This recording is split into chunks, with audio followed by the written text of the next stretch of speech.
Don't you like when you're working on something and you know you got a little bit of a problem and you go to address it? We're underneath the Toyota 4Runner here. It had a slight exhaust leak. You know, it was leaking out of one of the unions, and here's the donut to fix it. And then now you're ready to go knock that out real quick. All right. Here's real quick for you. So just take the bolt out and take it apart and put the new gasket in. That is, unless somebody welds both ends on there. So what do you try doing after that? You take the cutoff wheel and you slice it as close as you can. You try hammering it out of there, and then it doesn't go. And you're like, now what do I do? And that's the easy side. You got the other side. And see, look at this little blinding you. There's the other side right there. You can see the conglomeration of weld and crap that's on that. And how you gonna get in there with a cutting wheel? Here's your oil pan right here, you know, which is about 3 fingers away. So you give that 1.5 inches. And then you get your oxygen sensors on the pipe next to it. And then you're like, well, I could take the whole thing out. And then you start blowing all the other joints apart. And then are they going to go back together? So your little half-hour job turns into a lovely half-a-day project. So my thoughts are, the pipe right here and the pipe right here are the same diameter. So I'm just going to try slicing it out. I got a piece of pipe that will go over it, but I'm probably going to have to slice down the length of the pipe, open it up, put it over it, try to collapse it back together again, weld the seam, put exhaust clamps on each side of it, and see if that'll work. So that's my battle plan, and I'm going to go try doing that. Let's see how it makes out. Alright, I'll turn it back now, and that's what was in there. And to be honest, I don't think that joint was going to come back with a gasket anyway, so maybe it was better off. So yeah, not much of a flange left on this one, you know. So moving forward, is I got this guy, which is should, you know, by my caliper's measurements, be able to slide over that. And of course I'm not going to be able to slide it over unless I start unbolting it from the manifold, and I don't know if I want to get into that. So what I'm thinking now is I'm going to take it right where the weld was, I'll slice it right down and see if I can open it up, put it over the pipe, probably maybe take some hose clamps, and I'll like try to cinch it up with the hose clamps, get some tacks on it and weld it, and then put hose clamps on it. So we'll see how that does for us right now. Alright, so that's what I'm thinking, something like that. And the pipe over here comes in probably about 1.5 inches, and you kind of see the same right there. So of course you lose whatever you cut out with the saw, you know, the width of the blade. So you're not going to quite get it closed all the way down. But I figure I'll put some tacks right here, and then I'll relocate these clamps a little further out, see how far I can get these to crush down, or maybe I'll even put the hose clamps on it and get a couple of tacks on it too, take all the clamps back off, weld a bead right across it, and then maybe put my 2 big clamps on it, fire it up and see if that will take care of it. And I'm hoping so. And also be good too if ever I do need to take it apart, I essentially still can do that, you know. You ever take the trans or something out, it's kind of, you want that so they can get rid of that crossover pipe that's there. So, and you definitely don't want to replace these guys, considering that I believe that's your catalytic and one of your cats right there. So might be a resonator, not sure. Anyway, we don't want to go replacing them, so let's see how this makes out. Let me get some tacks on that. Alright, that kind of closes the gaps up a little bit more, so now I'm going to see if I can start probably get a tack right there too, and then take all that stuff off and weld her all up. Alright, we got ourselves a big old caterpillar there, and I'm just going to go with a flapper disc, kind of grind down a little bit here and grind down a little bit here for the clamp. I actually kind of wanted to build it up just in case you know, when it goes to rust over time, that it's not rusting on that weld and it blows out real quick. So that's why I added extra meat to it, you know.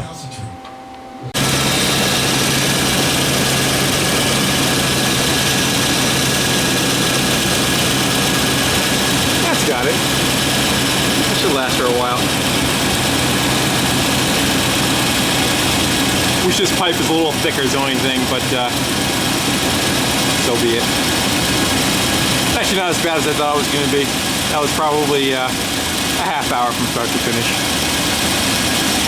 Alright, let's see if we can get my flashlight back out of there before it catches on fire.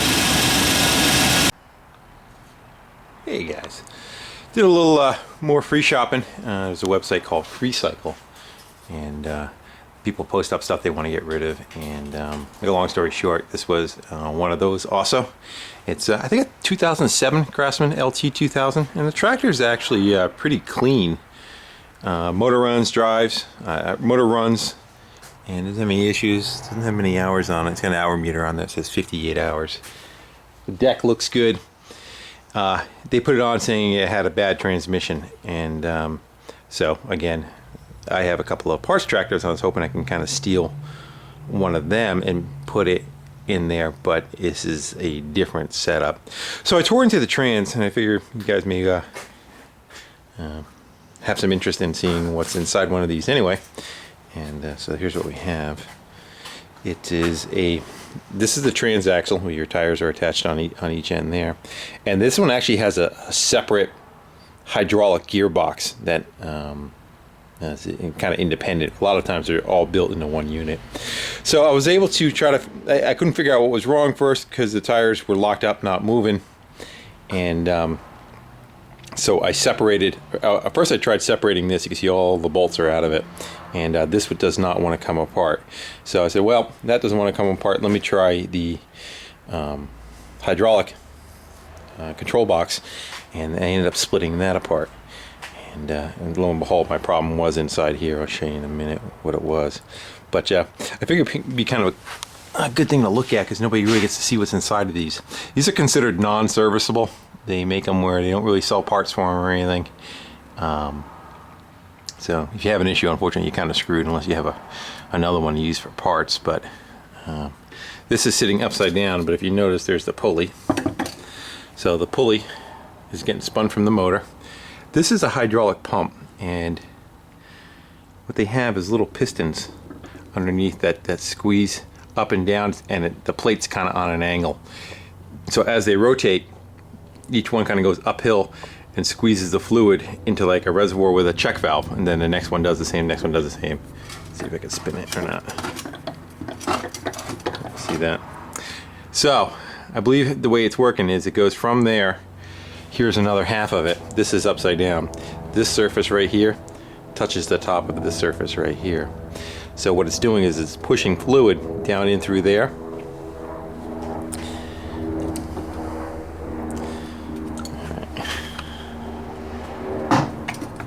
Bear with me. You know I'm gonna drop all this crap all over the floor. So you can kind of see how that's set up. And then just put the lay down like that. So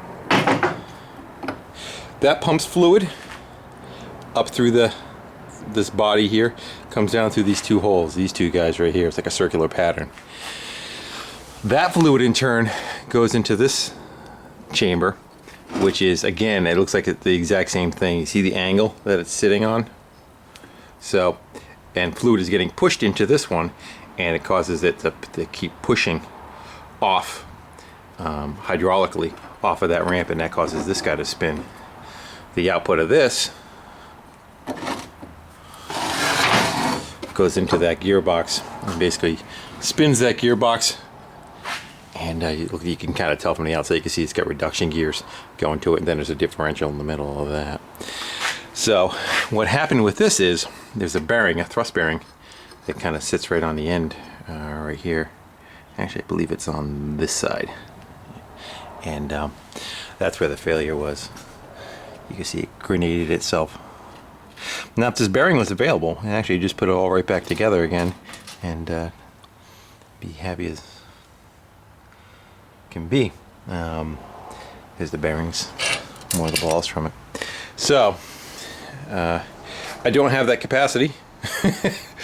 So either I'm going to try to find another unit that's wrecked, or I'm even just try to find a whole nother rear hydro differential that will kind of fit into this unit. And as long as I have a Craftsman tractor that has all the levers and stuff that go with it, I think I may be able to make that fit. But I figured it'd be kind of neat just to see what's inside there, you know. And then forward and reverse is probably a valve. There's a lever on the side right here, this lever. And it probably allows fluid to either come through this side, go through this motor and come back, or vice versa. The fluid comes through this side, goes through the motor and back, so it spins one direction and then it spins the other way. So we'll see. I may just put the axle back in, put the tires on it without the cotter keys in it, so it'll roll, and just kind of keep a lookout for this same kind of unit. And even if it's blowing up again, I think the one down in there is pretty much going to be the same thing, so there'll be a spare inside it for parts. And the other part is trying to fill it. There's no fill hole in this, and I'm not quite sure how they do it from the factory. This might be a breather right here. That might be a breather, so maybe under that breather. Yeah, I would say right down in there.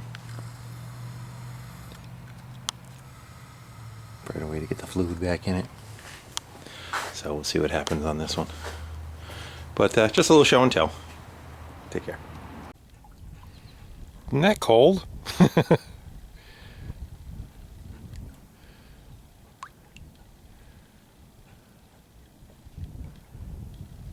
You're not taking a shit in the water, are you? That's just gross, Lily.